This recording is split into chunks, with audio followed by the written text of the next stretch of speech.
My wife left for a girls' trip on a Friday morning without kissing me goodbye, without leaving a note, and as I found out 12 hours later, without telling any of the girls. At first, I thought it was just Lauren being Lauren. She had a way of turning silence into a locked door. If she was upset, she didn't argue.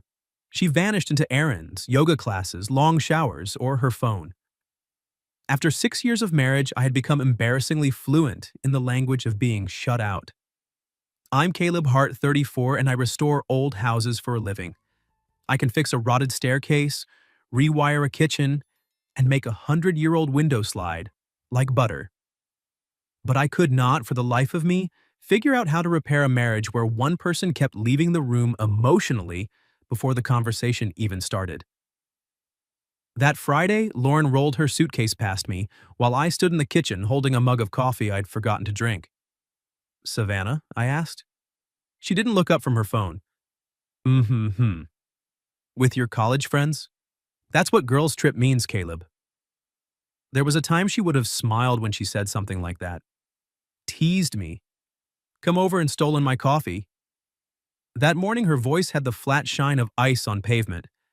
I nodded because I was tired of begging for warmth like it was a favor. Have a good time, I said. She paused at the door, one hand on the handle.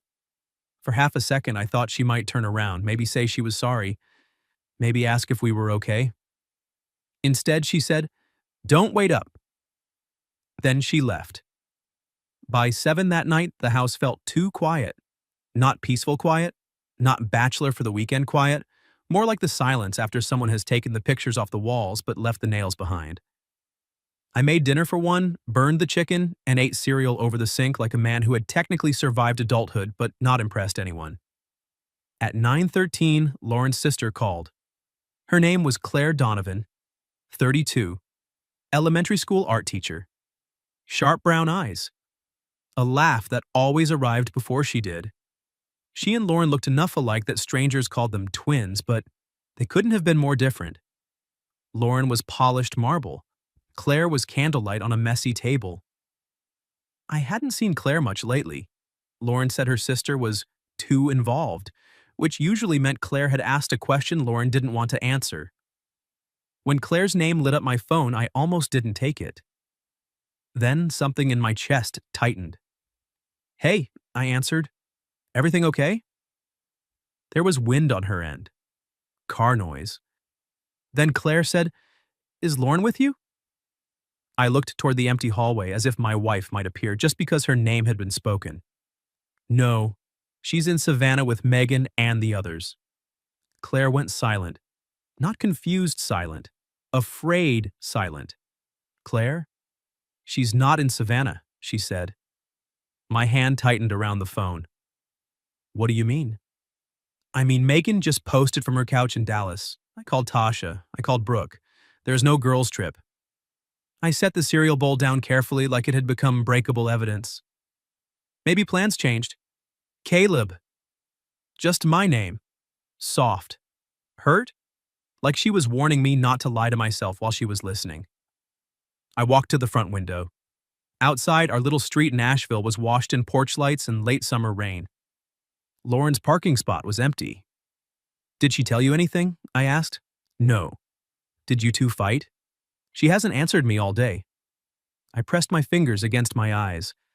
My first feeling should have been panic, maybe anger, maybe suspicion. But under all of that, low and ugly, was humiliation. Because there was a part of me that wasn't surprised. Claire exhaled shakily. "I'm coming over." "You don't have to." "I know." The line went dead. 20 minutes later, headlights swept across my living room wall. I opened the door before she knocked. Claire stood on my porch with rain in her hair and a cardigan wrapped tight around her. She looked like she had thrown herself into the car without thinking. Jeans, sneakers, no makeup, silver hoops catching porch light. Her eyes moved over my face with a tenderness that nearly undid me. Not pity. That would have been easier to resist. Tenderness. "Can I come in?" she asked. The words landed strangely. Like a line. From a life I hadn't agreed to enter. I stepped aside. "Of course." She brushed past me, close enough that I caught the clean scent of rain and vanilla soap. It was nothing. It was everything. My marriage was missing, my wife was lying, and somehow my body still noticed the warmth of Claire's shoulder inches from mine. I hated myself for that. She stopped in the living room and looked around. You didn't change anything. What? The house. She touched the back of the old blue armchair by the window. Lauren always wanted everything beige. I almost laughed. That's because beige can't disappoint anyone. Claire turned, and there it was. A tiny smile, reluctant but real. You still make jokes when you're bleeding. I'm not bleeding. Caleb. Again, just not my name. She had a dangerous way of saying it like she already knew the answer and was giving me one last chance to be honest. I looked away first. She walked into the kitchen without asking and opened the cabinet where we kept mugs. Not where guests guessed, where family knew. Tea? She asked. You came to my house in the rain because my wife disappeared, and you're making tea? If I don't put my hands to work, I'm going to say things I can't unsay. That makes two of us. Her hand paused on the kettle. The room changed. It was subtle, but we both felt it. The air tightening, the space between us suddenly aware of itself. Claire looked back over her shoulder. Then maybe we should start with the things we can say. I leaned against the counter. Like what? Like you look exhausted.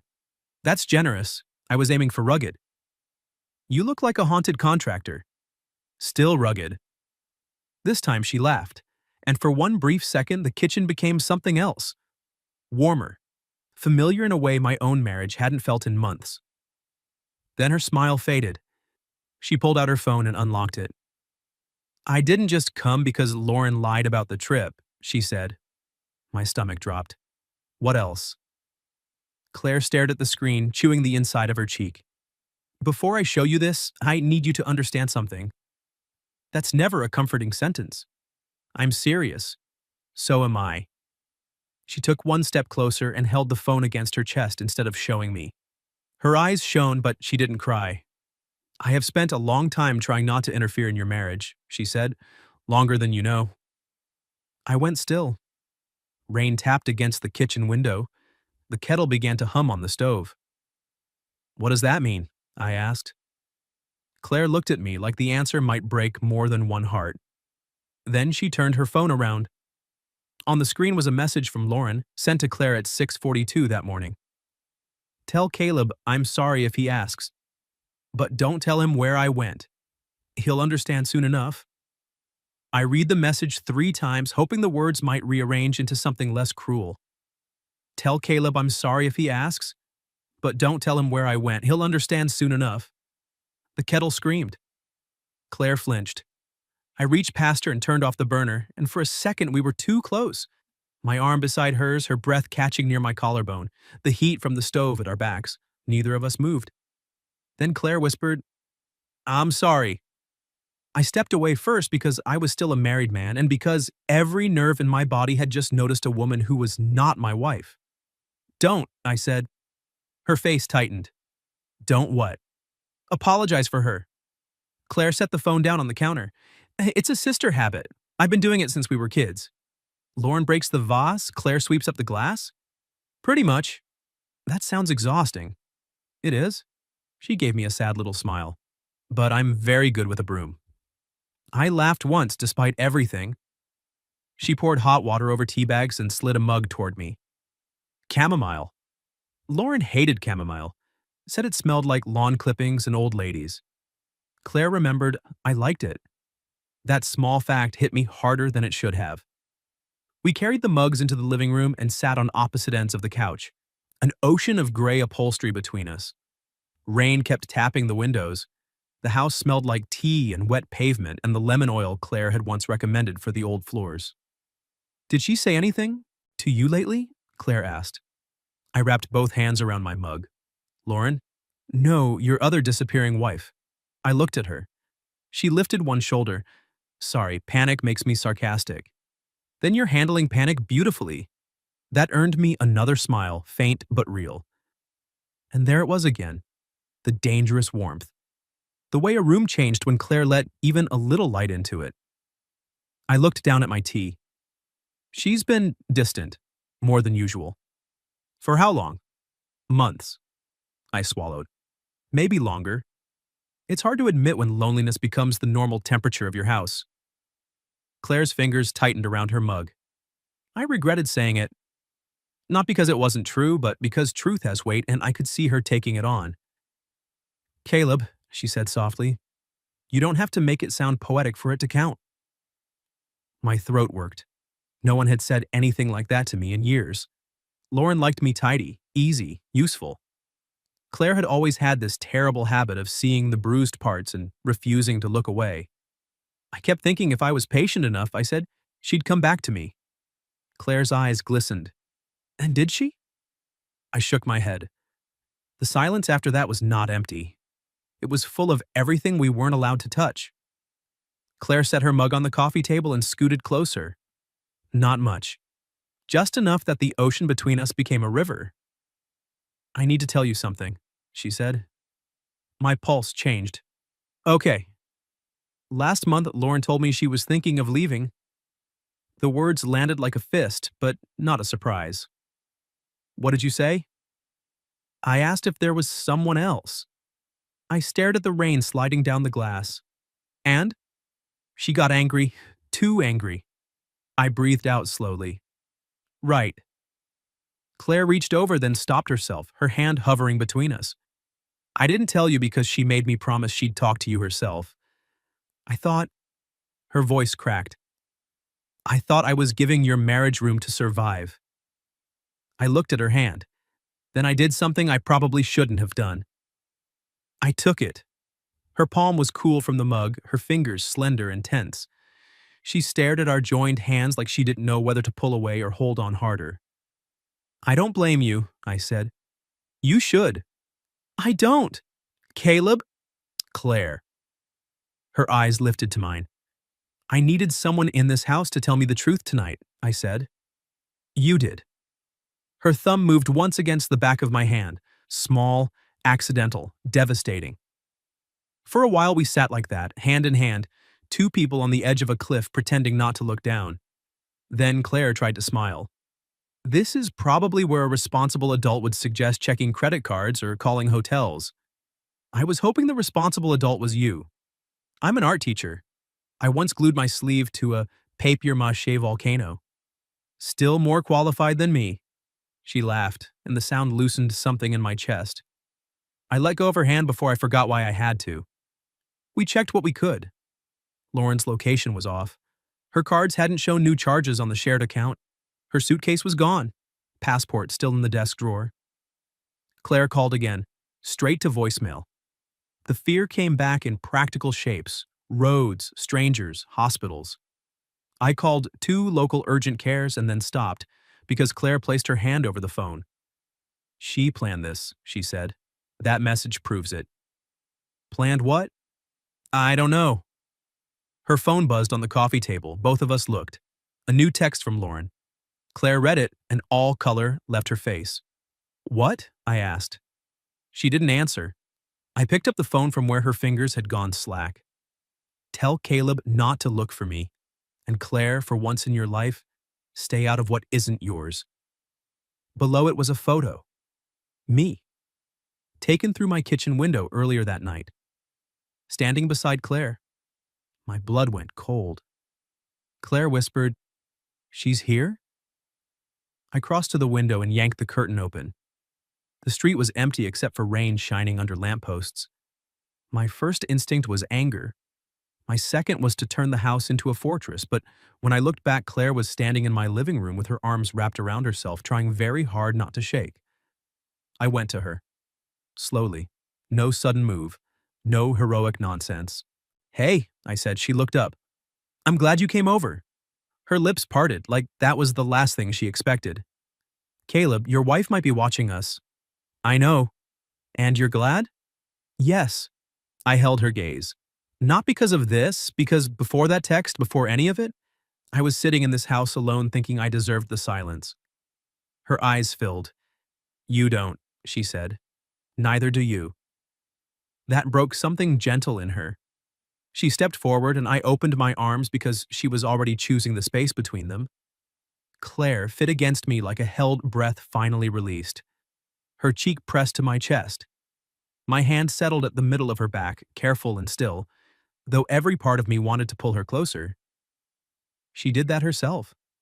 For 1 minute, we stood there while rain whispered against the glass, and my life rearranged into before and after.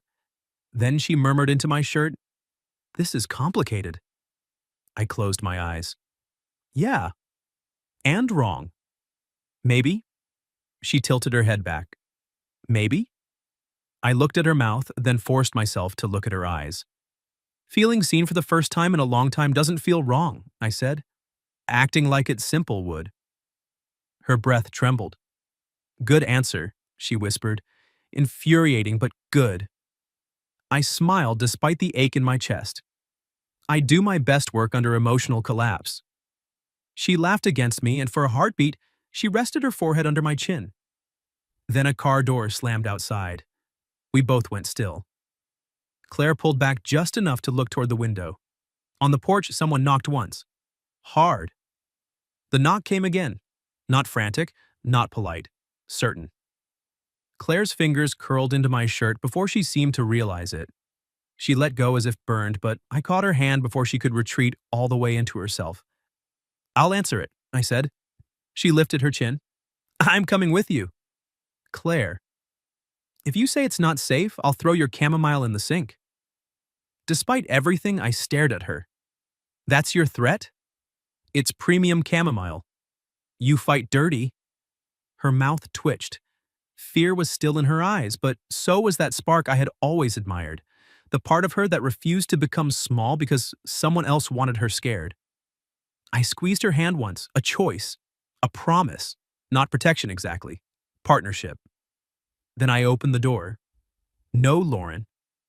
A man stood on the porch in a dark raincoat holding a manila envelope under one arm. Mid-50s, square jaw, tired eyes. Caleb Hart? He asked. Yes. He glanced at Claire, then back at me. I'm Daniel Price, attorney for your wife. The word wife landed in the doorway like a third person stepping between us. Claire pulled her hand from mine. I hated the emptiness it left. Daniel held out the envelope. Mrs. Hart asked that you receive these tonight. Where is she? I'm not authorized to say. I didn't take the envelope. Then you can tell her I'm not authorized to play whatever game this is. His expression softened, just a little. I understand this is difficult. No, Claire said, stepping forward. You understand billable hours? Where's my sister? Daniel looked at her. Ms. Donovan, Lauren specifically requested that you not be involved. Claire laughed once, sharp as glass. That sounds exactly like Lauren. I took the envelope before she could say something that ended with police lights. Daniel gave a short nod. My advice: read before you react. Then he walked back through the rain to a black sedan parked under the maple tree. I shut the door. For several seconds, neither of us moved. Then Claire whispered, Open it. Inside were divorce papers, not a note, not an explanation. Just legal language, signatures already in place, and a settlement proposal so clean it felt rehearsed. Lauren wanted the house sold, accounts separated. No mediation unless necessary. At the bottom of the stack, clipped to the final page, was a smaller envelope. My name in Lauren's handwriting. My fingers felt numb opening it. Caleb, you can stop pretending now. So can I. I know you and Claire have always understood each other in a way you and I never did. Maybe I should hate you both for it, but I don't have the energy. I'm not coming home. Please sign. L. I read it twice. Then handed it to Claire. She covered her mouth. That's not fair, she said. No. She's making it sound like we... I know. We didn't. I know. Her eyes flashed. Don't do that. Do what? Sound dead. The words hit harder than the papers. I looked down at the settlement proposal, at my marriage reduced to numbered paragraphs. I don't know how else to sound. Claire set the letter on the coffee table with careful hands. Then borrow my voice for a minute. This is cruel, it's cowardly, and it is not your fault. I looked at her then. Really looked. Rain darkened the shoulders of her cardigan. One curl clung to her cheek. She was furious for me, wounded by her sister, and still standing in my living room as if there was nowhere else she'd rather be. Something in me shifted. Not toward her because Lauren had left.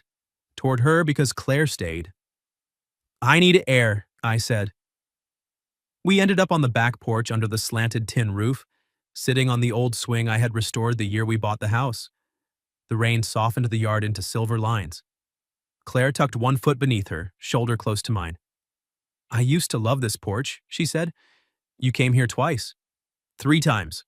You were on a ladder one of them, looking very pleased with yourself. I had just replaced the gutter. Exactly. Peak masculine arrogance. I glanced at her. Are you saying gutters don't do it for you? I'm saying no woman should be expected to resist a man with a level and emotional damage. I laughed, unexpectedly, fully. Claire smiled at the sound, and there was no pity in it. Only relief. The swing creaked beneath us, our shoulders brushed. Neither of us moved away. After a while, she said, I need to confess something. My heart gave a slow, painful thud. Okay. I noticed you before I should have. I stopped breathing. She looked out at the rain, cheeks flushed even in the dark. Not like some grand betrayal. Not like I plotted anything, just noticed. The way you listened. The way you always handed me the blue mug because you remembered it was my favorite. The way you'd ask about my students and actually wait for the answer. I stared at her profile. Claire. I know. She shut her eyes. I know it's awful. No. My voice came out rough. It's human. She turned to me then. Did you? There were 10 safe answers. I gave her the honest one. Yes. Her breath caught. I noticed you, I said. And then I hated myself for noticing. So I buried it under being polite, under being married, under telling myself that kindness felt intense only because I was starving at home. A tear slipped down her cheek. I reached up slowly, giving her every chance to pull away. She didn't. My thumb brushed the tear from her skin. She leaned into my hand. It was the smallest surrender I had ever seen, and it nearly broke me. We can't start here, she whispered. No. Not tonight. Not like this. I know. But neither of us moved. Her hand came up and covered mine against her cheek. But don't lie to me later and say this was nothing. I shook my head. I won't. Promise? I promise. For a moment, the rain was the only sound. Then Claire shifted closer and rested her head on my shoulder. Not a kiss, not a line crossed, but a line acknowledged. I pressed my cheek lightly against her damp hair, and for the first time all night, the ache in my chest had somewhere to go. We stayed that way until her phone buzzed. She groaned. If that's my sister, I'm throwing myself into the hydrangeas. Dramatic. I'm an art teacher. She checked the screen. Her face changed. What is it? I asked. A voicemail. She swallowed. From Lauren. Claire put it on speaker. My wife's voice filled the porch, calm and distant. Claire, if you're with Caleb, listen carefully. I meant what I said. Stay out of it. You always wanted what was mine. Now you can have him. But if either of you comes looking for me, I'll make sure everyone knows exactly how long this has been going on. The message ended. Claire stared at the phone as if it had slapped her. I took it gently from her hand and set it beside us. Then I turned toward her fully. Look at me. She did, barely. I know what's true, I said. Her lips trembled. People won't care. I care. That won't be enough. It is tonight.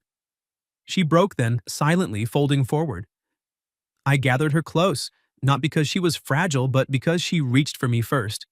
Fingers fisting in my shirt, forehead against my throat. I'm not ashamed of caring about you, she whispered. My arms tightened around her. Neither am I.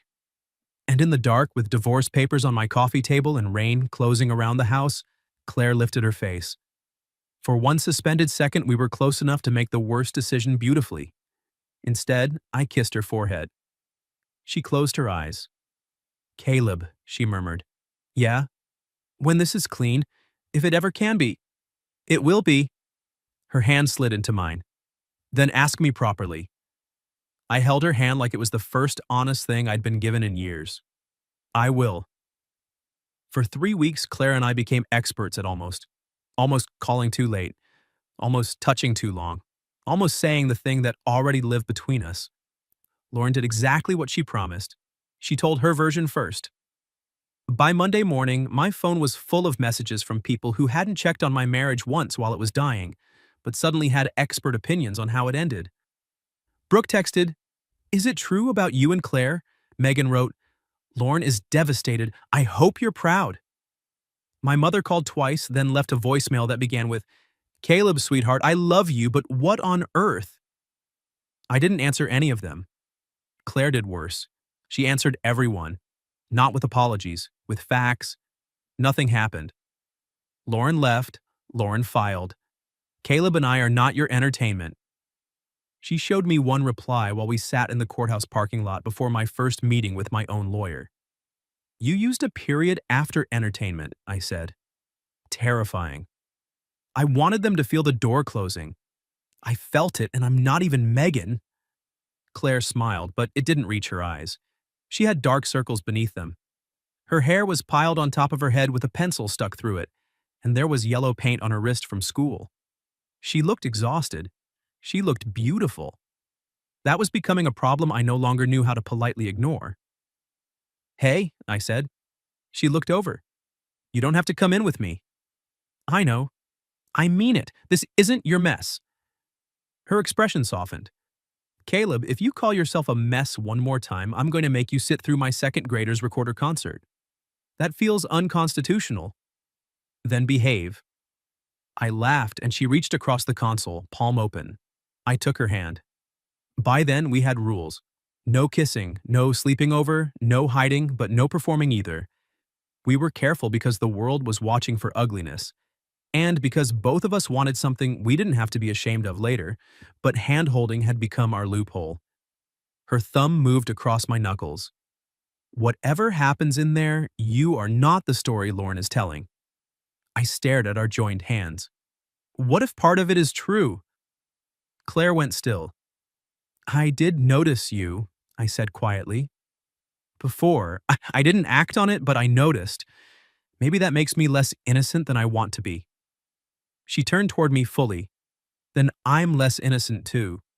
That's not comforting. It wasn't meant to be. Her voice was gentle. "I don't want us to build anything on pretending we were perfect. I want honest." The word landed between us, bright and impossible. I lifted her hand and pressed my mouth to her knuckles before I could overthink it. Claire's breath caught. It was such a small kiss, barely anything. But her eyes changed like I had touched a match to the dark. "Caleb," she whispered. "I know," I said. "Rules." That was technically allowed. Technically? Knuckles are a gray area. "I'll make a note." She laughed, and for the first time that morning, the sadness loosened around her mouth. Inside, my lawyer, Mara Singh, read through Lauren's filing with a calm that felt expensive. "She's asking for a clean split," Mara said. "The house sale is the largest issue. No children, no major shared debt. This can be straightforward if no one keeps escalating." Claire sat beside me, quiet but present. "And the accusation?" I asked. Mara looked over her glasses. "Infidelity only matters legally if she can prove financial misconduct, or if you're in a state where it affects terms. She can embarrass you socially. She can't invent evidence." "She has a photo through my kitchen window," Claire said. Mara's brows rose. "That's not evidence of an affair. That's evidence someone stood outside in the rain being dramatic." Despite myself, I smiled. Claire muttered, "Runs in the family." By the time we left, I had signed nothing. Mara wanted to negotiate the house. Lauren wanted it sold, but the house had been mine before the marriage, even if the renovations happened during it. It would take time. Outside, Claire stopped on the courthouse steps. "What?" I asked. She looked up at the cloudy sky. "I hate that I'm relieved." "About what?" "That it's really ending." She closed her eyes. "She's my sister. I should be grieving for her." "You can grieve and be relieved." She opened her eyes. "When did you get so emotionally fluent?" "I've been studying under a terrifying art teacher." "Smart man." "I try." Her smile faded into something more vulnerable. I also hate that part of me is happy. My chest tightened. About us? I asked. She nodded once. People moved around us, carrying folders and coffee and the wreckage of their own lives. Claire stood in the middle of it, brave enough to tell an ugly truth softly. I stepped closer, not touching yet. I'm happy too, I said. Her eyes shone. And scared, I added. Good. I don't trust fearless men. No? No, they usually own motorcycles or emotional avoidance. I own a circular saw and moderate anxiety. Much better.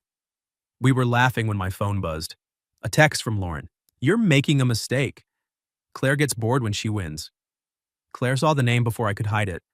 Her face closed. I didn't reply. I turned the phone off and slipped it into my pocket. Caleb. No.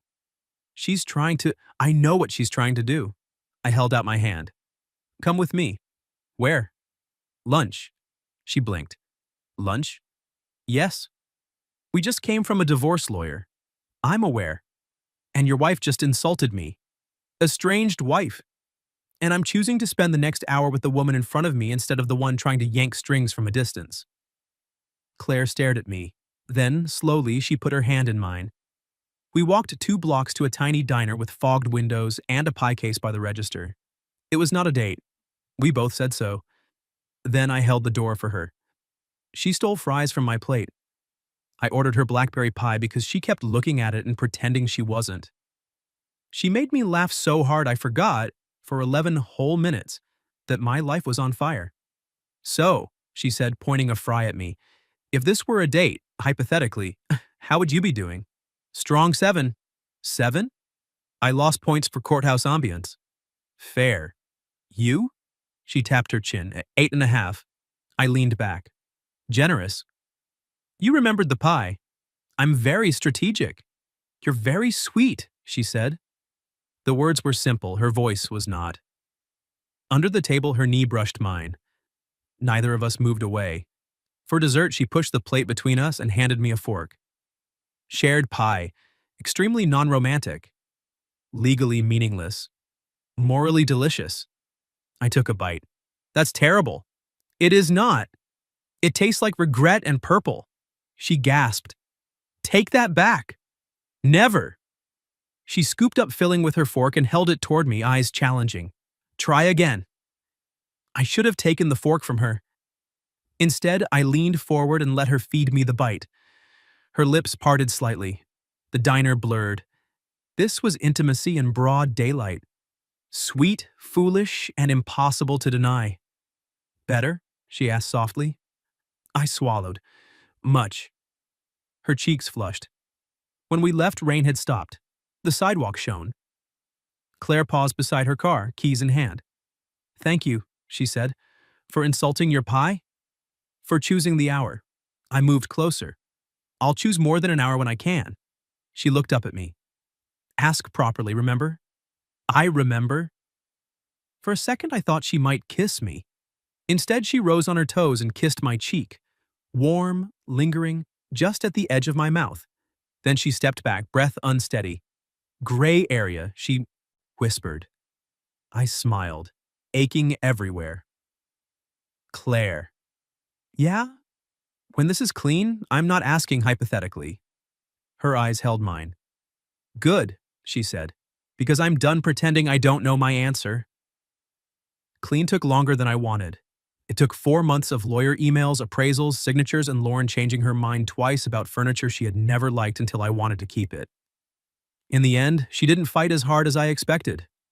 Maybe because there was no grand scandal to prove. Maybe because Mara was as gentle as a brick wall.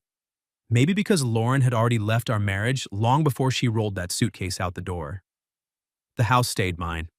The marriage did not. On the morning the divorce was final, I sat in my truck outside the courthouse with the decree on the passenger seat and felt quiet. Not happy, not devastated. Free, but bruised.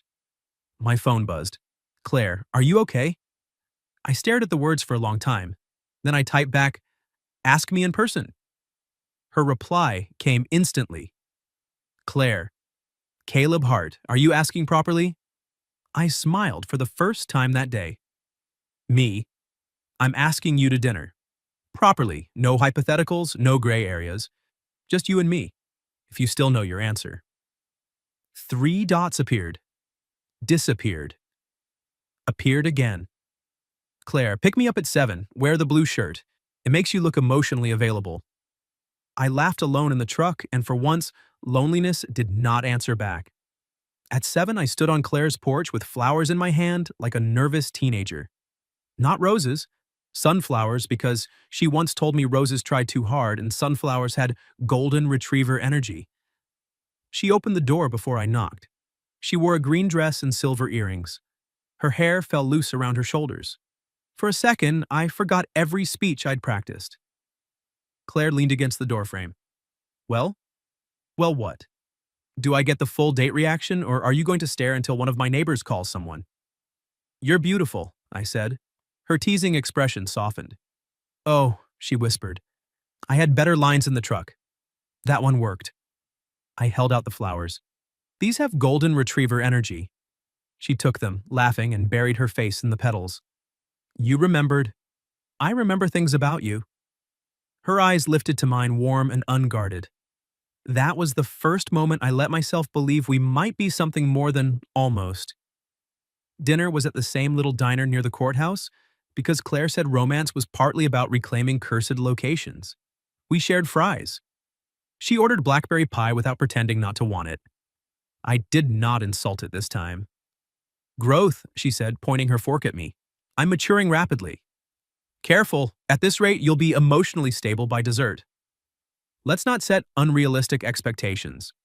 She laughed, and the sound settled into me like home being rebuilt one board at a time. After dinner, we walked along the river, our hands brushing until Claire finally sighed dramatically and grabbed mine. Honestly, she said, must I do everything? I was being respectful. You were being slow. I was savoring. You were hovering. I stopped beneath a street lamp. The river moved dark and silver beside us. Claire. She turned, still holding my hand. Yes? I'm done hovering. Her breath caught. I stepped closer, giving her time, space, 1,000 chances to change her mind. She didn't. She rose up on her toes before I even finished lowering my head.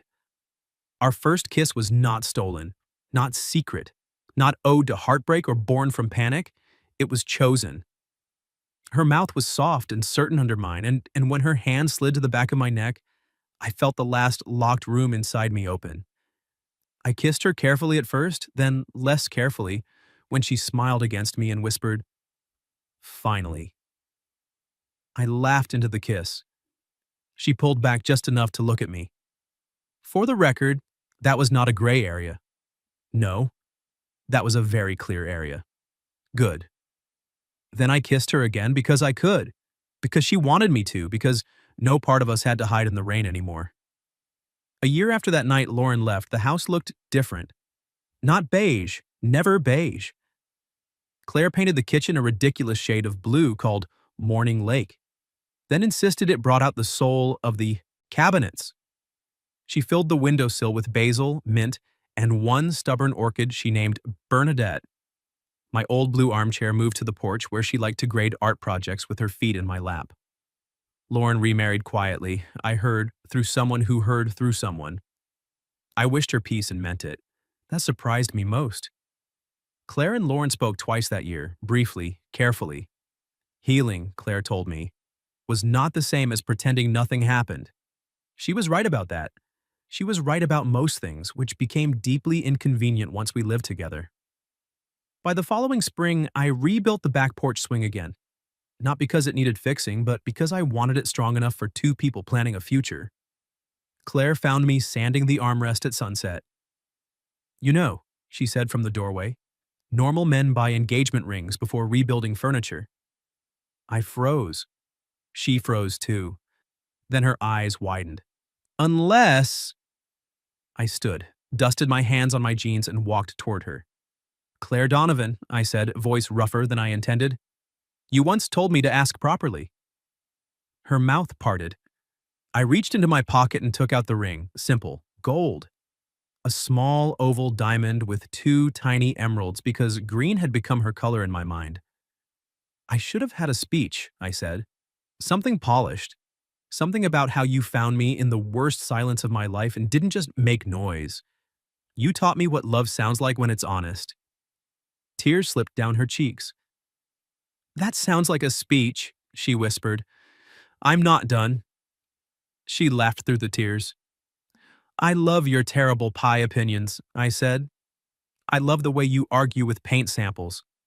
I love that you make every room feel awake. I love that you chose me carefully when it would have been easier to run from the mess. And I want to choose you every day in daylight, with everyone watching or no one watching. Will you marry me? Claire covered her mouth. For one terrifying second, she didn't answer. Then she said, Yes, you emotionally available disaster. I slid the ring onto her finger, and she threw her arms around my neck so hard I nearly dropped us both. The swing creaked behind us in the soft spring wind. The kitchen glowed blue through the windows. Somewhere inside, the kettle began to whistle, forgotten on the stove. Claire kissed me on the porch where everything had almost begun. And this time, there was no almost left. Just her hands in my hair, my ring on her finger, our house full of color. And the kind of quiet that doesn't mean someone is leaving, the kind that means someone finally came home. What would you have done if your wife left for a girls' trip without a word, and then her sister showed up knowing it was all a lie? Have you ever experienced something even close to that kind of betrayal or unexpected second chance? Tell your story in the comments. If you like this one, leave a like, subscribe, and I'll see you in the next video.